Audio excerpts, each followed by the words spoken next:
Hello and welcome to Lavneesh sir की class. आज की ये शिक्षा निदेशालय राष्ट्रीय राजधानी क्षेत्र दिल्ली की वर्कशीट नंबर 23 जो कि कक्षा 8वीं के विद्यार्थियों के लिए है, यह ली गई है हिंदी विषय से।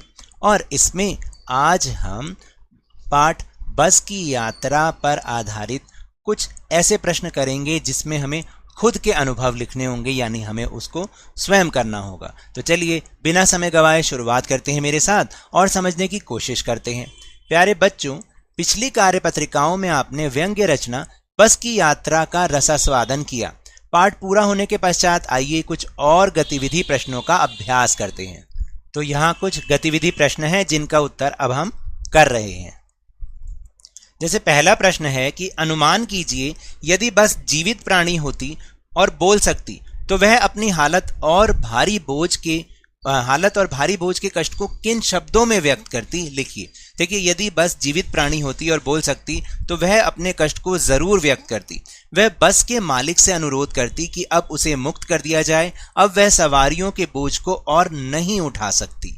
फिर दूसरा प्रश्न है कि यदि आप लेखक के स्थान पर होते और आपको यात्रा के बाद कभी बस के मालिक से बात करने का अवसर मिलता तो आप उससे क्या बात करते। कल्पना करके लिखिए। देखिए, यदि मैं लेखक के स्थान पर होता तो बस के मालिक से कहता कि अब बस बिल्कुल जर्जर अवस्था में आ चुकी है, यानी कि बिल्कुल खराब हो चुकी है। आप अपने लालच के कारण इसे और मत चलाइए क्योंकि इससे बहुत सारे लोगों की जान को खतरा हो सकता है।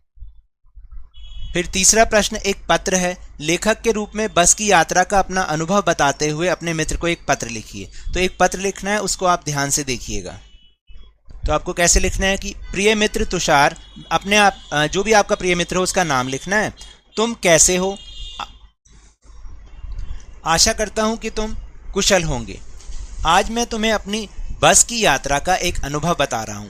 मित्र, कुछ दिन पहले मुझे दिल्ली से जयपुर जाना था। मैं बस पकड़ने के लिए बस अड्डे पर गया तो देखा कि जयपुर जाने के लिए केवल एक ही बस थी, इसके अलावा और कोई बस नहीं थी। वह बस बहुत ही जर्जर अवस्था में थी, यानी कि बहुत ही खटारा थी। लेकिन मरता क्या ना करता, मुझे उसी बस से ही जाना पड़ा। और बस थोड़ी आगे बढ़ी तो उसका इंजन जोर जोर से आवाज करने लग गया। ऐसा लग रहा था कि जैसे हम बस में नहीं बल्कि इंजन के अंदर बैठे हों, और बस झटके मारने लगी। तब मुझे ऐसा लगा कि शायद मैं जयपुर पहुंच ही नहीं पाऊंगा। उसके थोड़ी देर बाद जब बस का इंजन ठीक हुआ तब भी वह बहुत धीरे धीरे चल रही थी और मुझे डर लग रहा था कि कहीं यह फिर बंद ना हो जाए।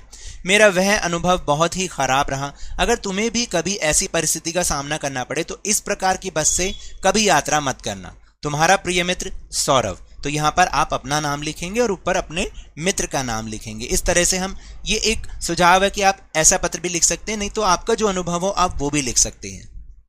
फिर चौथा प्रश्न है कि आप अपनी किसी यात्रा के खट्टे मीठे अनुभवों को याद करते हुए एक लेख लिखिए।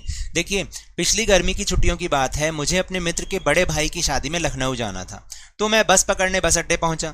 बस में चढ़ने के बाद हम थोड़ा आगे पहुंचे थे कि बस के इंजन में खराबी आ गई। कंडक्टर ने वहां एक होटल के सामने बस लगा दी और हमें जबरदस्ती वहां खाना खाना पड़ा और रुकना भी पड़ा। फिर कई घंटों के बाद जब जाकर बस का इंजन ठीक हुआ तब हम लखनऊ पहुंच पाए। तो ये बहुत ही ऐसे अनुभव थे कि जिसको मैं दोबारा तो करना नहीं चाहूंगा। और उसके बाद आखिरी गतिविधि, बोलचाल में प्रचलित अंग्रेजी शब्द फर्स्ट क्लास में 2 शब्द हैं, फर्स्ट और क्लास। यहाँ क्लास का विशेषण है फर्स्ट। चूंकि फर्स्ट एक संख्या है तो फर्स्ट क्लास संख्यावाचक विशेषण का उदाहरण है। महान आदमी में किसी आदमी की विशेषता है महान, तो ये गुणवाचक विशेषण होता है। तो संख्यावाचक विशेषण और गुणवाचक विशेषण के दो उदाहरण पाठ से खोज कर लिखिए। देखिए, संख्यावाचक विशेषण कौन सी थी इस पाठ में? जैसे 5 मित्र है ना, तो यानी मित्र की वो विशेषता बता रहा है और संख्या में बता रहा है। और 8-10 मील, तो यानी रास्ता बता रहा है कि 8-10 मील। ठीक है। इसके बाद गुणवाचक क्या है? चांदनी रात, यानी रात की जो है विशेषता बता रहा है कि चांदनी थी। और आदमी की विशेषता है समझदार आदमी। तो ये इस पाठ में से ही शब्द हैं, इसको आपने इस तरीके से लिखना है। इसके बाद है प्रश्न नंबर 6, आपको इस पाठ का कौन सा अंश सबसे अच्छा लगा और क्यों?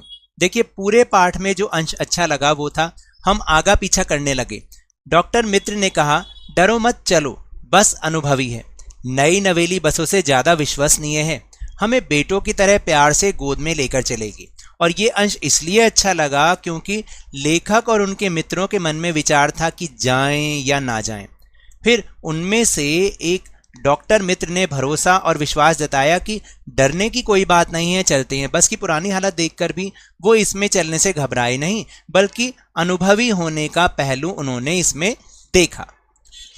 तो टेलीग्राम ऐप पर भी हमने अपना चैनल लवनीश सर की क्लास बनाया है, जिसका लिंक आपको वीडियो के डिस्क्रिप्शन बॉक्स में मिल जाएगा। यहाँ से आप हमारे चैनल को ज्वाइन कीजिएगा तो आपको सारी वर्कशीट के लिंक एक साथ मिलेंगे। तो ये तो थी आज की वर्कशीट। अगर मेरे इस तरह समझाने से अब आपको समझ में आने लगा है तो इस चैनल और वीडियो को लाइक कीजिए, लाइक का बटन दबा दीजिए, शेयर कीजिए, और अगर नए हैं तो सब्सक्राइब भी कर लीजिए ताकि सारी नोटिफिकेशंस टाइमली मिल जाएं। लेकिन याद रखिएगा, घर से बाहर निकलते समय मास्क अवश्य लगाएं, और जब भी आपकी बारी आए कोरोना का टीकाकरण जरूर करवाएं, क्योंकि कोरोना को हराना है और जिंदगी को एक बार फिर से सुहाना बनाना है। इसी उम्मीद के साथ बहुत बहुत धन्यवाद।